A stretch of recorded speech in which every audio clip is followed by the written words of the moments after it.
नमस्कार, मैं अंजलि रावत और आप देख रहे हैं न्यूज आप तक। कैबिनेट मंत्री डॉक्टर प्रेमचंद अग्रवाल ने जैन धर्म के महान आचार्य ज्ञानचंद महाराज साहब के प्रथम बार देहरादून आगमन पर आयोजित कार्यक्रम में प्रतिभाग किया। इस दौरान डॉक्टर अग्रवाल ने उत्तराखंड विधानसभा में पास यूसीसी बिल पर प्रकाश डाला और इससे होने वाले लाभ की जानकारी दी। इस दौरान डॉक्टर अग्रवाल ने ज्ञान जागरण नामक पुस्तक का विमोचन भी किया। इस दौरान डॉक्टर अग्रवाल ने आचार्य ज्ञानचंद्र महाराज का आशीर्वाद भी प्राप्त किया। इस दौरान आचार्य ज्ञानचंद्र महाराज ने कैबिनेट मंत्री प्रेमचंद अग्रवाल को वैलेंटाइन डे का इतिहास भी बताया।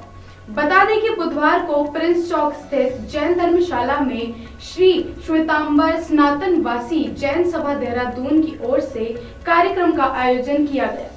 इस दौरान डॉक्टर अग्रवाल ने कहा कि जैन दर्शन शाश्वत सत्य पर आधारित है। साथ ही उन्होंने बसंत पंचमी की शुभकामनाएं भी दी। देखिए, वैलेंटाइन डे जिसके बारे में महाराज ने जिस प्रकार से उसकी व्याख्या की है, सेंट वैलेंटाइन के रूप में हम मनाते हैं। और चूँकि जिस प्रकार से पहले शादी ब्याह के बंधन को मुक्त करने के लिए उनको फांसी दी गई, लेकिन उनका जो भाव था वो कुछ और था। हालांकि उसके बाद भी उस भाव को हम सब लोग आगे मानते रहे, लेकिन अर्थ का अनर्थ आज के टाइम में हम लोग कर रहे हैं। अब हम उसको दूसरे रूप में मानते हैं। हालांकि महाराज श्री का कहना है कि हमारा आपस में प्यार बना रहे, पति पत्नी का रिश्ता बना रहे और हमारे जो समाज है, हमारे जो संस्कार हैं वो वैसे बने रहने चाहिए। लेकिन आप ये भी जानिए कि जहाँ हम लोग वैलेंटाइन डे आज मनाते हैं, आज बसंत पंचमी भी है। मैं समझता हूँ कि बसंत पंचमी जो हमारी विद्या की देवी सरस्वती माँ शारदा, उसका जन्मदिन हम लोग मानते हैं। उसकी मैं बधाई दे रहा हूँ। और ऐसे शुभ अवसर पर महाराज श्री के दर्शन करने का मुझे मौका मिला और जिस प्रकार से उन्होंने आशीर्वाद दिया इस उत्तराखंड के विकास के लिए, उत्तराखंड में जो हमने यूसीसी लागू किया, मकान लागू किया, अनेकों जो विधेयक पास किए था जिसके बारे में मैंने उनसे चर्चा की, उन्होंने और आशीष दिया है कि ये देवभूमि उत्तराखंड और आगे बढ़े, देश आगे बढ़े। इस प्रकार का संतों का जो आशीर्वाद मिलता है, निश्चित रूप से हमें भी एक प्रेरणा मिलती है, काम करने की शक्ति मिलती है, ऊर्जा मिलती है। तो ऐसे महाराज श्री का मैं बहुत अभिनंदन कर रहा हूँ, धन्यवाद कर रहा हूँ।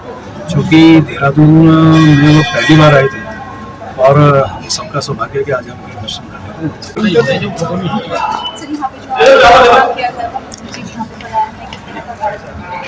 ये बड़ा परम सौभाग्य है हमारे देहरादून समाज का कि हमारे पास इस प्रथम सप्ताह में पहली तारीख ज्ञानचंद जी महाराज अपने पूरे संघ के साथ यहाँ पधारे। ये देहरादून क्या नहीं बल्कि पूरे उत्तराखंड का और इस क्षेत्र का परम सौभाग्य है कि इतने बड़े संत का यहाँ आगमन हुआ। और 15 दिन से ये पूरी हमारी जो नगरी है ये धर्ममय बन रही है और उनके एक एक शब्द हमें जीवन में उतारने वाले हैं। सुबह से लेकर जब भी हम उनसे मिलते हैं, उनके जितने प्रवचन हैं, जो अपने व्याख्यान है, वो व्याख्यान हमें पूरे जीवन में उतारने वाले हैं। और संत को एक नदी की तरह होते प्रवाहित होते हैं। अभी वो हम उन्हें रोकना चाह रहे हैं या रुकें करें कुछ करें, पर वो बहते पानी की तरह है, आगे उन्हें निकल जाना है। आज का जो कार्यक्रम था, आज का कार्यक्रम जैसे हमारे परंपराओं चली है वैलेंटाइन डे, तो ये अभी आचार्य श्री ने उससे पूर्व, उसके बाद मंत्री महोदय ने प्रेमचंद अग्रवाल जी आए थे जो अपने वित्त मंत्री हैं, उन्होंने बताया, आचार्य श्री ने इसके बारे में बताया कि वैलेंटाइन डे जो मनाए जा रहे हैं वो एक सेंट वैलेंटाइन थे, बहुत बड़े संत थे। और उस समय में उनके टाइम पर ये जो महिलाओं की और पुरुषों की शादी उस टाइम के राजा ने रोक दी। इस वजह से वहाँ बहुत ज़्यादा विचार होने लगे थे, जिसके बाद उन लोगों ने उनको जो वैलेंटाइन डे उनका हत्या कर दी गई और उस दिन से इसका हमने प्रारूप बदल दिया गया। और साथ ही आज बसंत पंचमी का कार्यक्रम है, माँ शारदा का दिन है। सरस्वती जो एक पूरे व्यक्ति को पूरे ज्ञान देती है, उसका हमारे जन्मोत्सव का दिन है। आज हमारा जन्म का दिन है और पूरे भारत के बड़े सौभाग्य का दिन है कि आज के दिन सरस्वती माँ हमें आशीर्वाद दे रही है। दोनों दिन एक साथ हो गए। और तीसरा हमारे लिए सबसे बड़ा कार्य ये हो गया कि इस दिन हमें आचार्य परिवार के इतने अच्छे उद्बोधन मिले, जिसमें बाहर से भी सुदूर और अन्य राज्यों से भी यहाँ पर लोग आए हुए थे और आचार्य जी का हम प्रवचन सुन के बहुत धन्य हो गए। और ये इसमें हमारे पास महाराष्ट्र से, गुजरात से, राजस्थान से, मुंबई से, उत्तराखंड के भी कई क्षेत्रों से काफ़ी श्रावक हमारे जैन धर्म बंधु यहाँ आए हुए थे और जिनका सब ने आचार्य श्री का उद्बोधन सुन के अपने जीवन में उतारने की हमें प्रेरणा की।